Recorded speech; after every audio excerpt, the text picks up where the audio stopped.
Welcome back. Moving on to our second segment for today, talking about the holy month of Ramadan, this spiritual month, and talking about the family gatherings and our relation with our children. And this is one of the most important parts because usually we say that we lack time to find some time to spend at home or with family members. But I believe that the holy month of Ramadan is the best chance for us just for family gatherings and friends and all things related to this. So over the phone we have Dr. Nazly Saiid. Hello.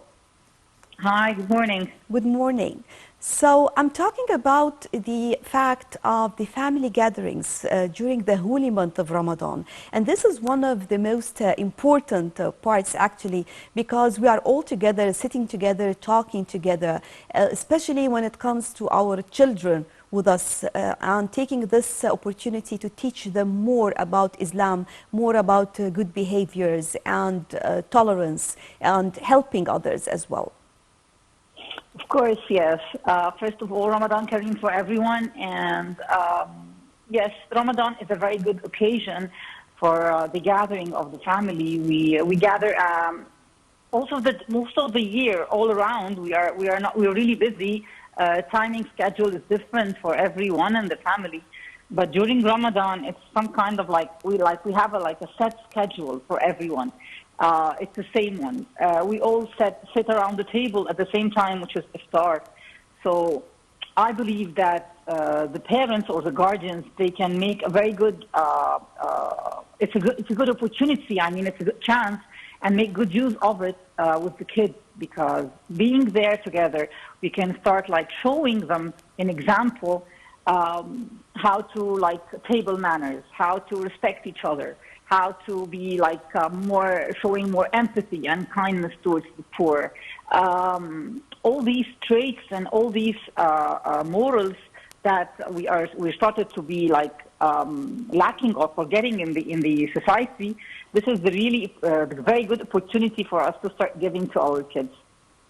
Well, the idea of giving the chance to our children to be part of any means of charity and giving, how important it is? I believe it's one of the very important gestures that we'll be doing to our kids, because the kids, when we start teaching them how to have a soft heart, that's the core of having a very good society. Teaching them about charity is like teaching them about empathy, being peaceful towards others, feeling for others, teaching them giving, because nowadays sitting straight in front of your PC or your laptop or the mobile, whatever you're communicating, at the end of the day with electronics, there is no real feelings, there's no real emotions that they really interact, going and coming, giving and taking. It's just like they're only receiving through the internet or whatever, the electronics, whatever the device they're using, and they don't really get exposed to the feelings of it. They don't really get to see the greatness and the fulfillment of the giving part, feeling for the needy, showing that when we do give, we don't give out of lack or we don't give out of need. We give out of love, mainly. This would start to make them feel fulfilled and really filled from inside with greatness, positivity, and connectedness. Also, they feel connected to the environment around them, to the people, to the whole universe, to God. Also, because knowing the concept that we are one. And I'm giving, and when I'm giving to the other, it's actually I'm giving to myself. Actually, I'm fulfilling myself too by fulfilling the other one. This is greatness, because it's like teaching them that you don't go and give because it's like you have the upper hand or you're blessed. So because that's why I'm giving you out of I'm higher than you. No, it's only because I'm the one who needs you to have this from me. I would be thankful if you accept me to give you something that you need already. So it's like really pampering the heart, making it soften during this holy month. Right. Talking also about nowadays, we can see many of the kids, they are very much interested also to join their guardians, fathers, to Taraweeh prayers. And actually, this is also something very, very spiritual because we all know how we all enjoy the Taraweeh during the holy month of Ramadan. Yeah, I mean, this is a very good opportunity because it's there's not only ask the kids to be more religious or only doing the prayers that they should be doing. It's also having a social point of view, which is I'm accompanying my parents, I'm going with them, I'm sharing with them something that we're doing, and also this something, it's like connecting us to God, it's connecting us to our spiritual path, to our higher self, to, I mean, the prayers, if we just like go and do the prayers because we have to do them, it's very different than when you feel it into the environment and the all the stuff that's being done during Taraweeh and everybody's there, and it does make a very big difference in the hearts and the soul of the kids. I believe prayers in Arabic it's called salah, which is wasl, I mean connectedness at the end of the day.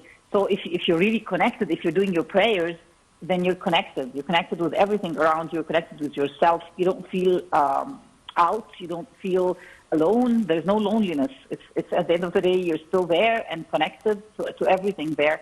And of course, that's why we're here. This is the purpose of our life.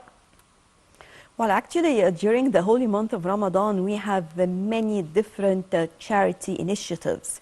And actually, everyone is joining, regardless from which class they belong to. So we can see charity all around the country. And we can see children giving and moving around, even the NGOs and all this. But the idea that why not to keep it the whole year, to extend it to the whole year, because people need us all around the year. I agree. I totally agree with you. It's not only because people need us through all year long.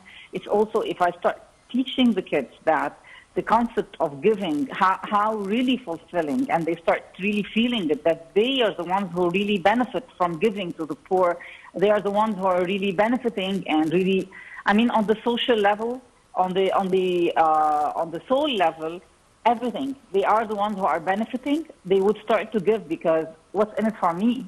It's not that I'm only giving because, I mean, the concept that we're giving during Ramadan is because like we're having more hasanat and that's it. No, it's more about that. It's really fulfilling me. That just like the concept of fasting, like Mondays and Thursdays during all year round or something. It's not only during Ramadan, because there's a benefit for the person himself by doing this deed.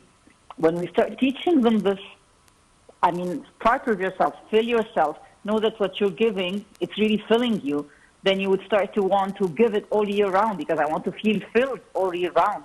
And in that case, also, the other people, the needy, the ones who are really in need of this, they would benefit on the other side too. Also, the fact that sometimes it is not that preferable when you ask your child, go and pray, go and fast. Usually, the fact that he can follow by modeling, this is one of the most important ways of teaching our kids. I mean, nowadays we can see many of the kids, they are competing who will be able to fast the whole day. I'm talking about kids, for example. And this is, again, something that has to do with what they learned from their families. Of course, yes. Actually, nowadays in these generations, you wouldn't go and you don't want to go and give them orders or like direct them in a very direct way because I don't think they would follow that. Yes, role modeling is one of the very effective ways. If I'm not doing the thing myself, I cannot ask you to do it. That's one thing. The other thing would be like telling stories, giving them and making their mind also understand and be satisfied by what's going on. Why should I pray? What are the benefits? Why did God ask us to pray 5 times? And why especially in Ramadan? And what happens when we read Quran? what happens to me on the soul level, what happens to me on my body level also, health-wise, mental-wise, social-wise, everything. When they start seeing the real benefits behind this, they would really understand. And this will be the first step, of course. The second one would be like they get connected with their hearts towards this, and then they get connected to God. So no matter what, if there is benefit or there is no benefit, I'm doing it because, yes, I love God and I want to do this, and I love myself for doing this too. So yes, definitely. Orders doesn't work. Right. Dr. Nazly, Saiid, thank you very much for joining us, and happy Ramadan to you. So with this, we come to the end of our breakfast show for today. Thank you all for joining us, and stay tuned for more coming up on Nile TV International.